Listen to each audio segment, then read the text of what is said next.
오늘은 창세기 마지막 시간입니다. 창세기의 결론을 내보려고 하는데요. 지난 1월 첫 주일부터 오늘까지 우리가 창세기를 쭉 살펴보았습니다.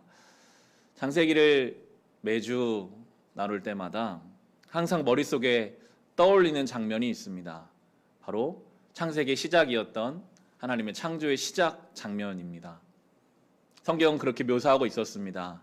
하나님이 창조 역사를 시작하시기 전의 상태는 공허하고 혼란스럽고 깜깜한 상태였는데, 하나님께서 말씀으로 빛을 창조하시자 질서가 생기고 비어있는 것들이 채워지고 깜깜한 것이 밝히 보여지게 되는 그 장면을 계속 생각하게 돼요. 하나님의 그 창조의 역사는요, 그냥 창조 때 한 번 일어나고 끝난 것이 아니라 우리가 오늘 마무리 짓고 있는 요셉의 삶에도 날마다 역사하고 계셨죠. 요셉의 삶에 질서가 되어주셨고, 요셉의 삶을 하나님의 은혜로 채워주셨고, 깜깜한 것 같은 요셉의 인생을 하나님께서는 밝혀주셨던 것을 봅니다. 그것은 오늘 우리에게도 그대로 적용될 것입니다.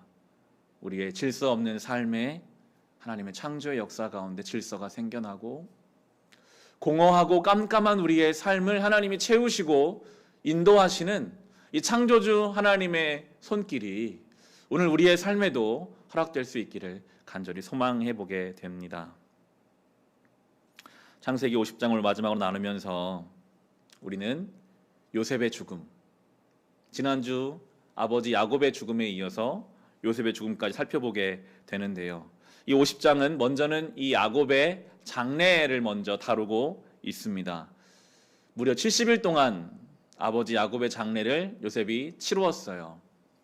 그 당시에 이집트에서 70일의 장례 기간은 왕족 혹은 귀족들이 하는 것이라고 많은 성경 주석이 말하고 있습니다. 아버지를 최대한 극진하게 대접했다는 것을 이제 알 수 있죠. 우리 50장 2절 3절부터 보시겠습니다. 창세기 50장 2절과 3절의 말씀 보시면, 시의들을 시켜서 아버지 이스라엘의 시신에 방부제 향 재료를 넣게 하였다. 시의들이 방부제 향 재료를 넣는데 꼬박 40일이 걸렸다. 시신이 썩지 않도록 향 재료를 넣는 데는 이만큼 시간이 걸린다. 그리고 이집트 사람들이 그의 죽음을 애도하며 70일을 곡하였다. 70일의 장례를 이렇게 아주 성대하게 치르고 나서, 그리고 아버지의 유언에 따라 그 아버지를 이집트에 매장하지 않고 아브라함과 이삭이 있는 그 막벨라 굴로 이제 아버지를 안치하기 위해서 먼저 바로 왕에게, 자기가 섬기고 있는 왕에게 허락을 구하고 있습니다. 성경의 가르침인 것 같아요. 요셉은 하나님을 믿는, 하나님을 섬기는 사람이었지만 세상 속에서 자기가 속해 있는 곳의 지도자에게 그것들을 구하고 묻고 있고, 나오겠지만 둘 사이가 아주 좋은 것을 볼 수 있거든요. 4절 5절 말씀입니다.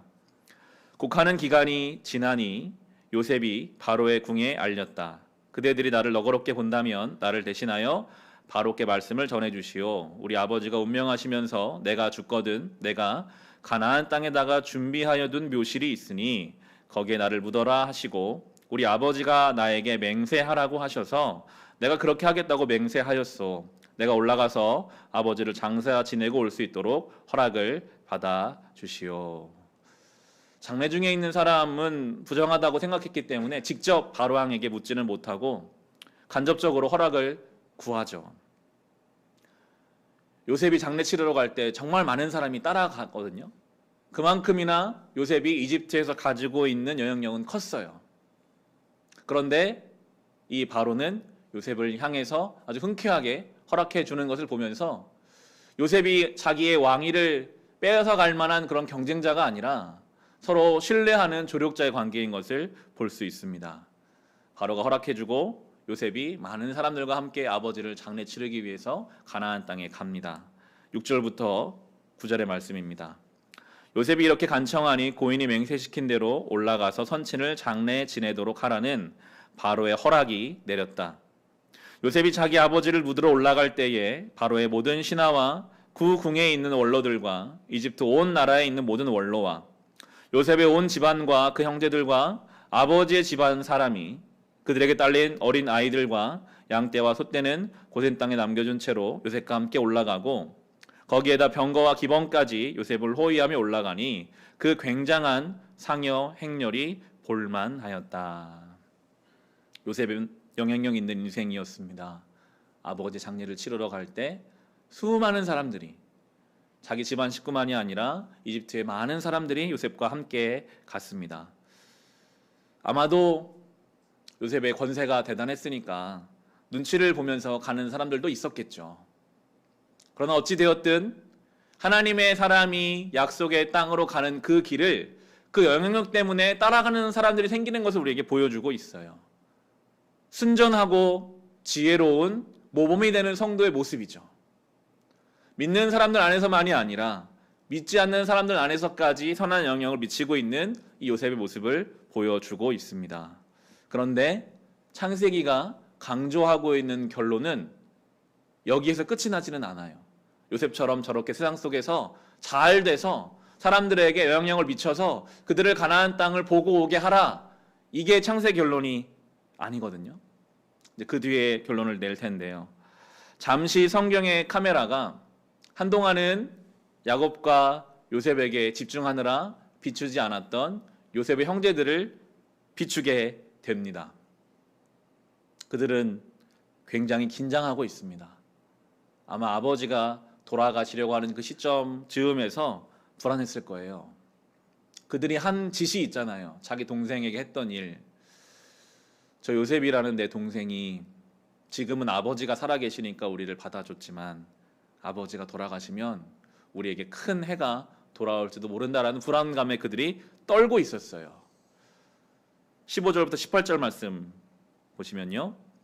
요셉의 형제들은 아버지를 여의고 나서 요셉이 자기들을 미워하여 그들에게서 당한 온갖 억울함을 안 갚음하면 어찌하나 하는 생각이 들어서 요셉에게 전가를 보냈다. 아버지께 돌아가시기 전에 남기신 유언이 있습니다. 아웃님에게 전하라고 하시면서 너의 형들이 너에게 몹쓸 짓을 저질렀지만 이제 이 아버지는 내가 형들의 허물과 죄를 용서하여 주기를 바란다 하셨습니다. 그러니 아웃님은 우리 아버지께 섬기신 그 하나님의 종들인 우리가 지은 죄를 용서하여 주시기 바랍니다. 요셉은 이 말을 전해 듣고서 울었다. 곧 이어서 요셉의 형들이 직접 와서 요셉 앞에 엎드려서 말하였다. 우리는 아웃님의 종입니다. 아마 형제들끼리 머리를 맞대었을 겁니다.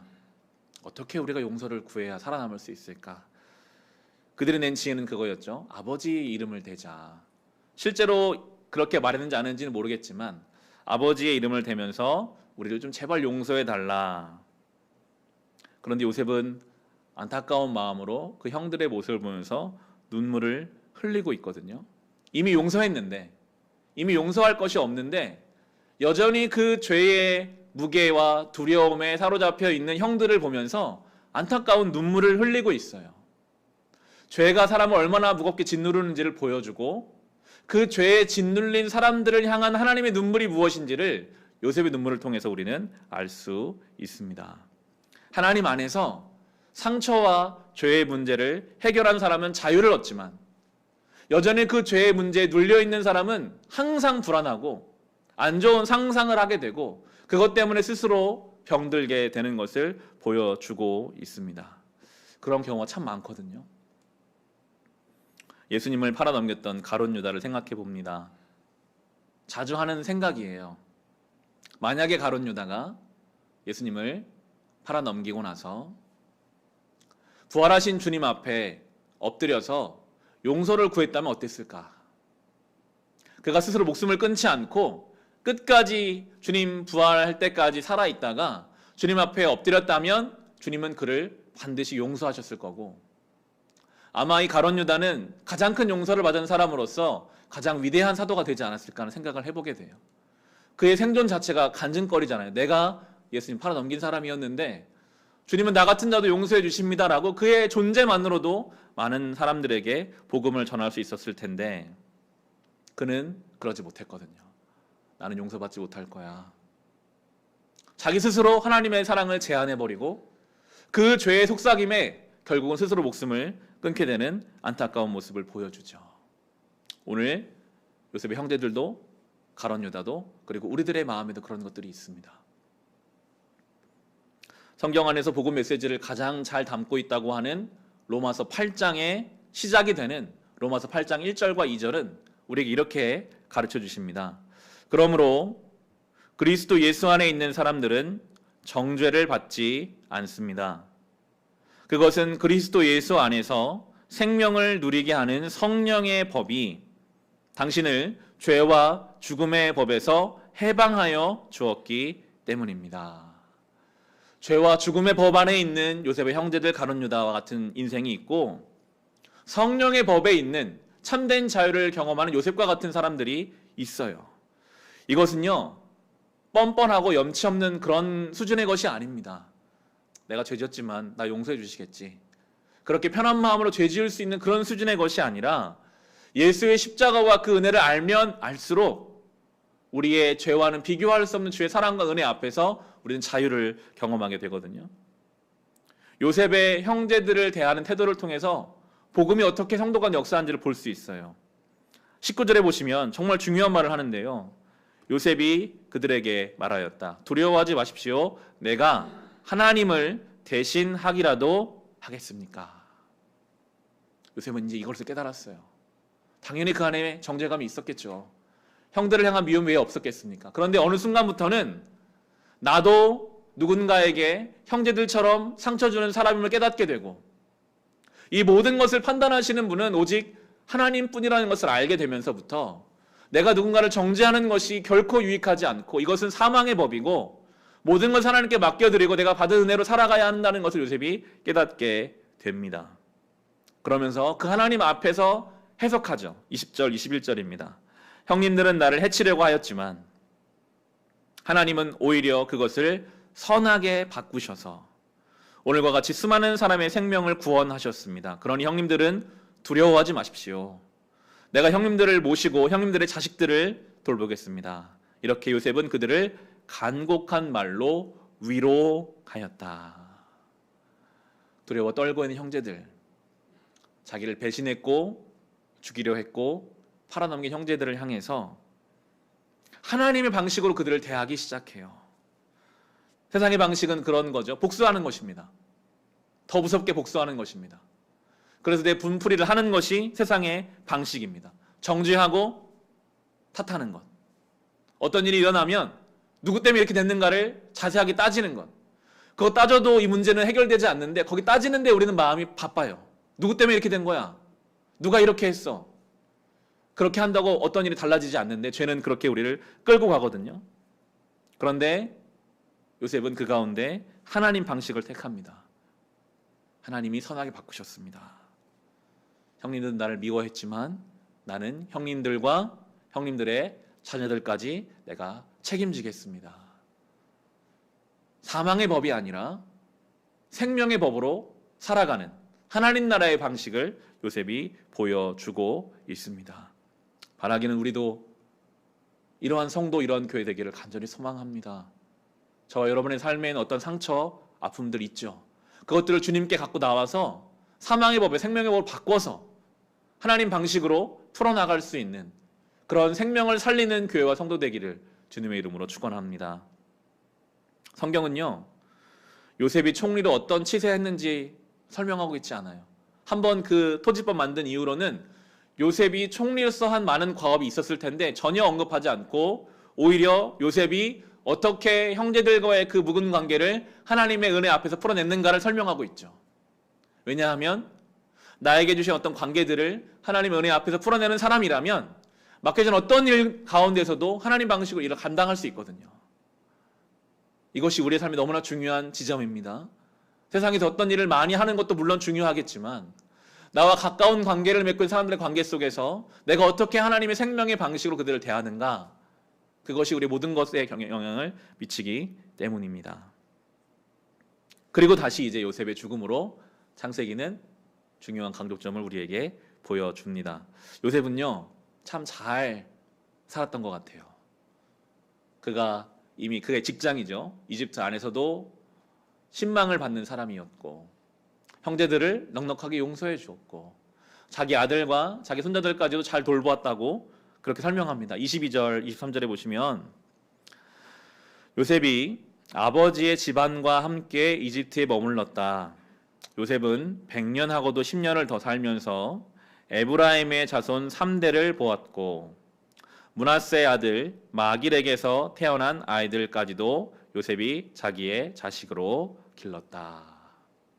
가정적인 사람이었던 것 같아요. 자기 아들들, 그 손자들까지도 자기 자식으로 여기고 안팎으로 신앙적으로나 생활적으로 모든 면에 있어서 모범이 되는 그러한 사람. 그러나 그에게는, 그의 유언에는 더 중요한 내용을 이야기합니다. 24절, 25절 보시면 요셉이 자기 친족들에게 말하였다. 나는 곧 죽는다. 그러나 하나님께서 반드시 너희를 돌보시고 너희를 이 땅에서 인도하여 내셔서 아브라함과 이삭과 야곱에게 맹세하신 땅에 이르게 하실 것이다. 요셉은 이스라엘 자손에게 맹세를 시키면서 일렀다. 하나님께서 반드시 너희를 돌보실 날이 온다. 그때 너희는 나의 뼈를 이곳에서 옮겨서 그리로 가지고 가야 한다. 이 땅에서 잘 사는 것 참 중요합니다. 맡겨진 삶의 자리에서, 가정에서 잘 사는 것 중요하지만 결론적으로는 내가 이 땅에 죽어 이 땅에 묻히지만 그러나 나는 가야 할 곳이 있다. 나만이 아니라 하나님께로부터 부름받은 우리는 이곳이 아니라 저 약속받은 가나안 땅으로 가야 하고 하나님이 지금도 우리를 그렇게 이끌어 가신다라고 고백하고 있습니다. 우리의 인생의 종착지가 어디인가 요셉은 분명하게 생각하고 있습니다. 얼마나 그것을 되뇌었던지 죽음의 문 앞에서도 그것을 이야기해요. 우리는 저 약속의 땅으로 가야 된다. 여기서 이집트에서 살지만 심지어 여기서 묻히지만 그렇지만 나는 하나님 나라를 향하여 바라보며 살았고 너희도 그렇게 살아야 한다라고 이야기하고 있어요. 이것이 창세기의 결론이거든요. 창세기는 왜 이렇게 요셉이 잘 살았다, 풍요롭게 그 땅에서 참 모범되는 인생을 살았다로 끝내지 않고 가나안으로 가야 한다, 약속의 땅을 향해야 한다라고 이렇게 결론을 내고 있을까요? 창세기는 몇 차례 언급했지만 출애굽 광야 생활을 했던 이스라엘 백성들에게 하나님께서 모세를 통해 주신 책이 창세기입니다.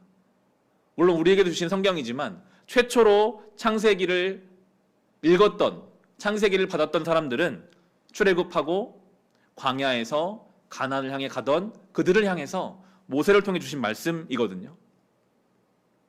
출애굽 백성들은 갑자기 구원받아, 갑자기 은혜 받은 사람들이었어요. 그냥 이집트 종살이하고 있었는데 어느 날 모세가 와서 지팡이 하나 들고 와서 막 기적을 베푸는 거예요. 나일강이 피로 물들고 파리, 개구리 여러 가지, 거기에 나오는 짐승들은 대부분 이집트의 신들을 의미하거든요.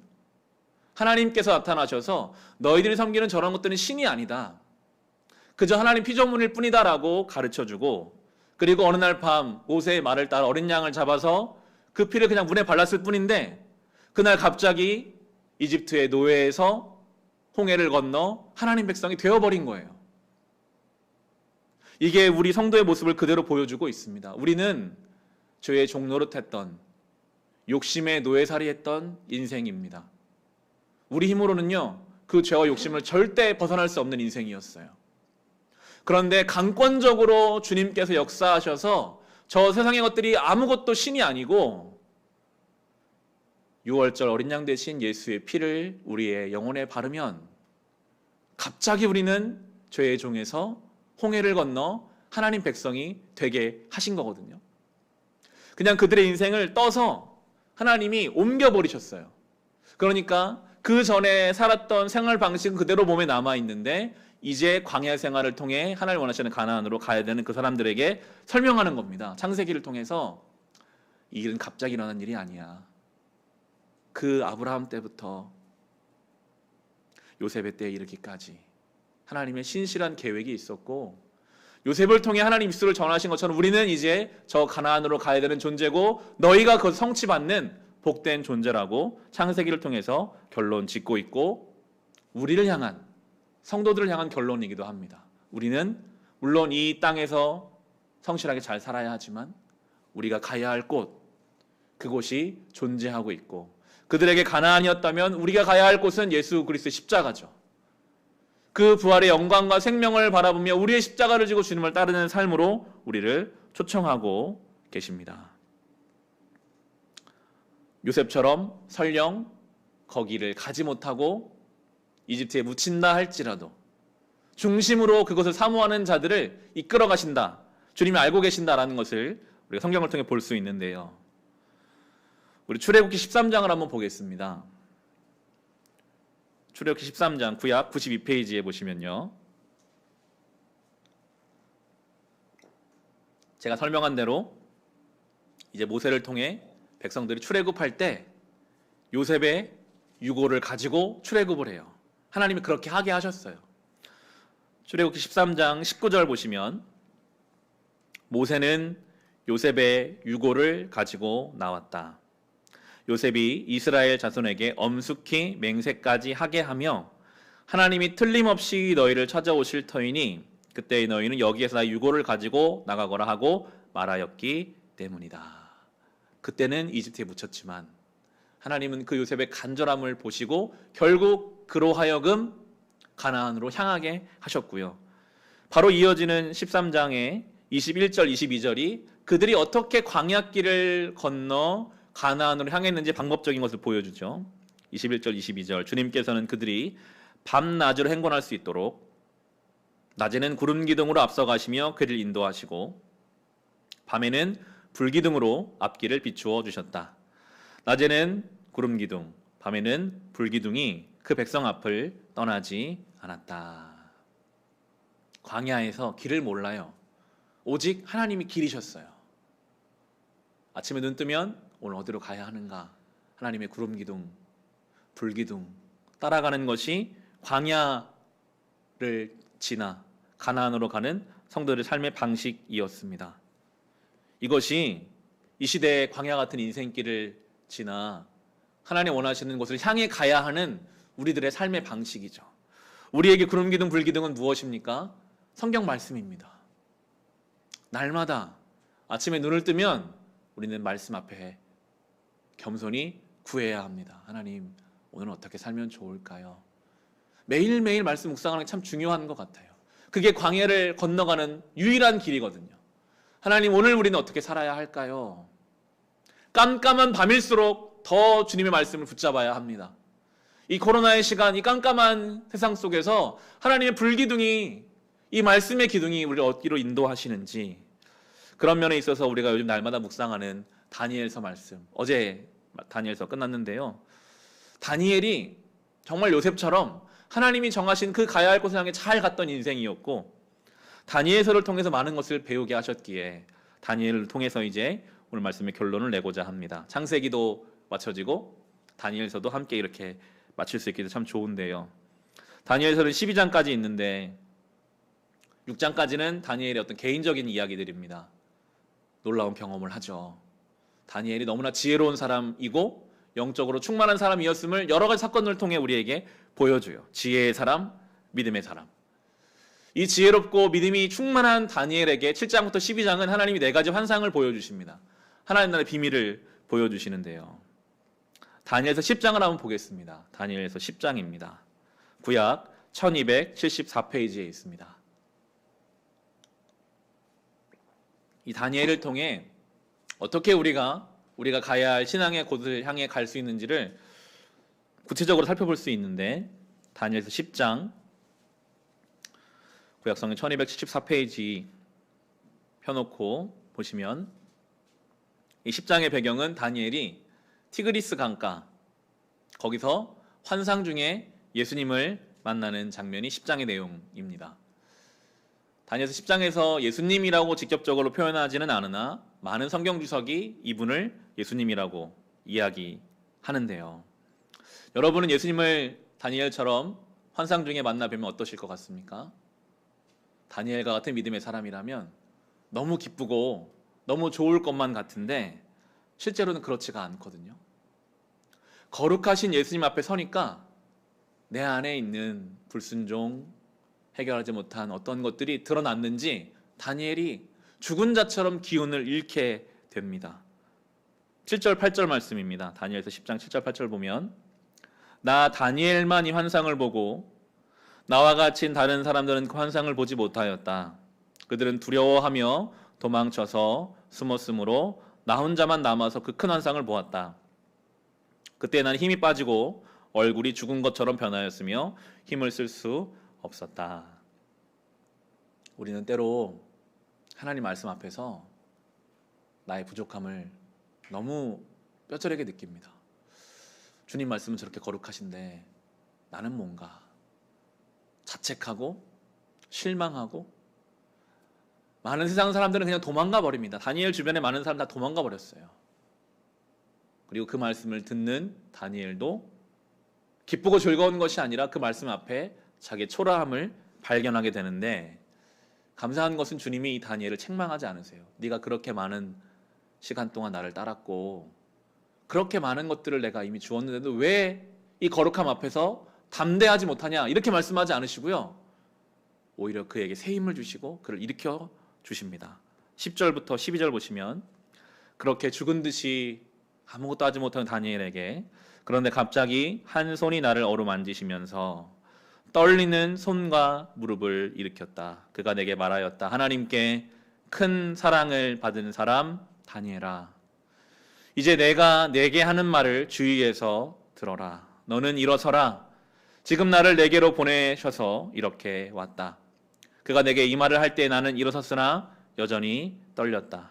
그가 내게 말하였다. 다니엘아, 두려워하지 말아라. 내가 이 일을 깨달으려고 하나님 앞에서 스스로 겸손하여지기로 결심한 그 첫날부터 하나님은 내가 간구하는 말을 들으셨다. 내가 간구하는 말에 응답하려고 내가 왔다. 주님이 우리를 일으키십니다. 큰 사랑을 받은 사람아, 다니엘아, 우리 이름을 불러주십니다. 다니엘이 스스로 하나님 앞에 겸손해지기로 한 그때부터 하나님은 그의 중심을 알고 계셨습니다. 참 중요한 것 같아요. 하나님 앞에 이 티그리스 강가, 하나님께 온전히 집중할 수 있는 한적한 곳을 찾아 하나님 앞에 겸손하게 내려놓고 은혜를 구하는 그 사람을 하나님은 중심 보시고 아시거든요. 하나님 분명히 우리 중심을 아십니다. 그리고 사랑받은 사람아, 두려워하지 마라 말씀하십니다. 여러분은 이 예수님의 놀라우신 은혜와 사랑 앞에서 스스로 부끄럽게, 스스로 연약함 때문에 자책하고 좌절하신 경험은 없으십니까? 요즘 저희 아이들이 잠을 늦게 자기 시작했어요. 보통은 7시면 자고 늦어도 8시면은 잠들었던 아이들이거든요. 그런데 어느 날부터 갑자기 10시, 11시, 12시에 자는 날이 막 생기는 거예요. 그리고 때를 많이 안 쓰는 아이들이 때를 쓰기 시작하면서 가장 쉽게, 가장 확실하게 아이들을 달랠 수 있는 방법이 뽀로로를 보여주는 거더라고요. 아이들에게 조금씩 영상을 보여주고 있었습니다. 밤에 10시가 넘고 11시가 되는데 잠이 안 자는 이 아이들, 자기들도 졸려고 짜증을 내잖아요. 그러면 이 아이들도 이제는 막 보여달라고 그래요. 뽀로로 보여달라고, 영상 보여달라고. 잠깐 보여줄 수는 있지만 계속 보여줄 수는 없잖아요. 근데 이 아이는 좀 보여주다가 끄면 막 뒤집어지거든요. 막 울고. 지난주 중에 11시가 되어가고 저는 잠을 자고도 새벽 예배를 가야 한다는 부담감이 있는데 저 아이들 믿음이가 막 계속 울고 떼쓰고 보여달라고 하는 거예요. 제 안에서도 막 깊은 화가 막 올라오잖아요. 승질이 막 나더라고요. 그래서 이 어린 아이에게 안 돼! 라고 목소리를 높이고 이 아이가 울든지 안 울든지 그 영상을 다 꺼버리고 아내를 불렀어요. 나는 못하겠으니까 당신이 와서 좀 책임지라고. 그렇게 그 밤을 보내면서 참 부끄러운 생각이 들었습니다. 내가 정말 목사가 맞나? 목사 안수를 받으면 저는 매일매일 성령 충만하고 사랑이 넘치는 사람이 될 줄 알았는데 날마다 말씀을 전하는 시간마다 하나님이 저와 함께 하심을 경험할 때가 많거든요. 그런데 이 강단에 서서는 하나님 말씀을 전하면서도 사랑의 수고를 그렇게 말하고 소망의 인내를 그렇게 말하면서도 막상 내 아들을 내가 수고롭게 사랑하는 것도 어렵고 잠시 인내해주지 못하는 연약한 모습을 보면서 자책하고 무거운 마음이 생기죠. 그 거룩하신 예수님 앞에 죽은 자와 같았던 다니엘의 모습이 그냥 저의 모습이더라고요. 하나님 말씀 앞에서 나는 정말 따라갈 만한 가능성이 조금도 없는 연약한 존재. 그런데 그 하나님의 은혜 앞에서 연약함을 깨닫는 그것이 은혜의 시작이거든요. 그걸 깨달아야 돼요. 저는 잘하고 있는데요. 저는 문제없이 누가 보기 앞에도 떳떳하게 살아가고 있는 괜찮은 사람인데요 라고 말한다면 은혜가 시작조차 못한 것일 수도 있습니다. 우리는요, 은혜로 사는 사람들이거든요. 다니엘같이 목숨 바쳐 하나님 믿은 사람도 예수님의 그 거룩하신 앞에 서면 아무것도 아니에요. 그게 성경의 가르침이거든요. 우리는 아무것도 아닙니다. 내가 가장 사랑해야 할 내 자식도 온전히 사랑하지 못하는 것이 연약함입니다. 그걸 깨닫고 이런 나를 사랑하신 주님의 은혜를 붙잡을 수 있어야 우리가 주님 원하시는 길을 갈 수 있는 힘이 생깁니다. 그 다니엘을 예수님이 이렇게 위로하십니다. 다니엘서 10장의 18절 19절 말씀입니다. 사람처럼 생긴 이가 다시 나를 어루만지시며 나를 강하게 하였다. 그리고 그가 말하였다. 하나님이 사랑하는 사람아, 두려워하지 말아라. 평안하여라. 강건하고 강건하여라. 그가 내게 하는 말을 들을 때에 내게 힘이 솟았다. 내가 말하였다. 천사님이 나를 강하게 해주셨으니 이제 내게 하실 말씀을 해주시기 바랍니다. 예수님이 그렇게 힘을 주시죠.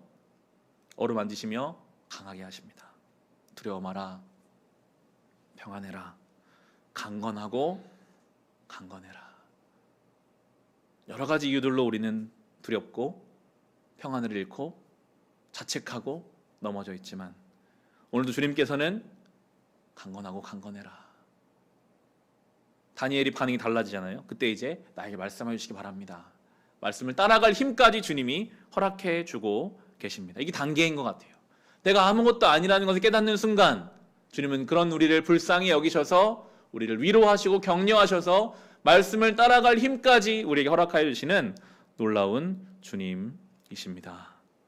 창세기의 결론은 이 땅에서 삶이 끝이 아니라 우리가 가야 할 곳이 있다. 그 방향이 신앙이다.